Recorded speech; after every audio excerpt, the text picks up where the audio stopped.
Black magic এবং জাদুর ব্যবহার সারা পৃথিবীতে এত বেশি হয়, আমরা অনেকে এ সম্পর্কে ধারণাও রাখি না।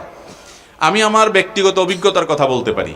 আমাদের দেশে ঘরে ঘরে মানুষ ব্ল্যাক ম্যাজিকের শিকার, ঘরে ঘরে, এবং এটা এত পরিমাণ আছে ভেতরে ভেতরে আমরা অনেকে জানি না।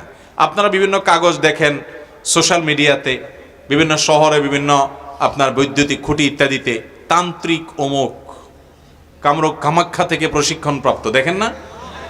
হ্যাঁ, স্বামী স্ত্রীর মিল মহব্বত তৈরি, এটা সেটা, দুঃখ দূর, হান তান, এগুলো বেশিরভাগ ব্ল্যাক ম্যাজিশিয়ানদের কাজ।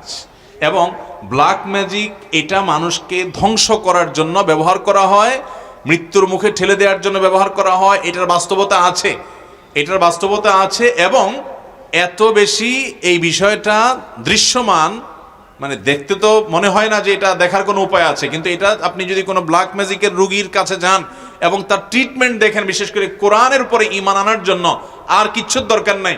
একজন ব্ল্যাক ম্যাজিকের রুগী, তাকে যদি কোরআন পড়ে ফু দেওয়ার পর ট্রিটমেন্ট হওয়ার দৃশ্য আপনি দেখেন, আপনার ঈমানের মিটার তরতর করে বাড়তে থাকবে।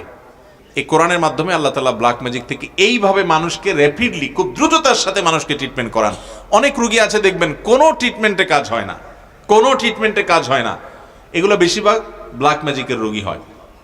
আমি আমার মসজিদের মহল্লার এলাকাতে এক ভদ্র মহিলা, বয়স অনেক কম, একটা বা দুইটা বাচ্চা হয়েছে, তিনি বিছানায় শয্যাশায়ী হয়ে গেছেন। 1 বছর আগের ঘটনা, নারায়ণগঞ্জ ভূমিপল্লী এলাকা।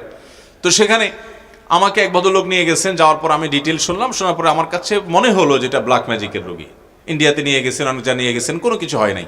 পরবর্তীতে আমি ওনাকে পরামর্শ দিয়ে একজন রাকির সাথে যোগাযোগ করাই দিলাম। সেই রাকি মানে ঝাড়ফুঁক করে যারা কোরআন হাদিসের আলোকে, এটা যেটা আমার সাবজেক্ট নাই, সাবজেক্টের একজনকে আমি রেফার করে দিলাম। ওই আল্লাহর বান্দার ঝাড়ফুঁকের পর এই ভদ্র মহিলার বমি হয়েছে, এবং বমি থেকে দেখা গেছে ভেতর থেকে চুলে মোড়ানো একটা আপনার গোশতের টুকরো পাওয়া গেছে, রান্না করা গোশত, এটা চুল দিয়ে মোড়ানো। তা আমি আবার একজন ডক্টরকে দেখিয়েছি, যিনি চিকিৎসক পেশায়। বললাম, ভাই এটার ব্যাপারে আপনার কি, যে চুলে মোড়ানো? তিনি বললেন যে চুলে মোড়ানো এই জন্য যে চুল ডাইজেস্ট হয় না, হজম হয় না, এটা হজম হওয়ার কোনো উপায় নাই। এটাকে চুল দিয়ে এমনভাবে মোড়ানো হয়েছে যে এটা কোনো দিনই হজম হবে না, ভেতরে থাকবে এবং তাকে শেষ করে দিবে। এবং এটা বের হওয়ার পর থেকে ভদ্রমহিলা পরিপূর্ণ সুস্থ, এখনো বেঁচে আছেন, দিব্যি হাঁটা চলা করেন। এবং আমার মসজিদের পাশে 2-3 বিল্ডিংয়ের পাশেই তার বাড়ি, এখনো আছেন বেঁচে আল্লাহর বান্দি। এরকম শত সহস্র ঘটনা ঘটে।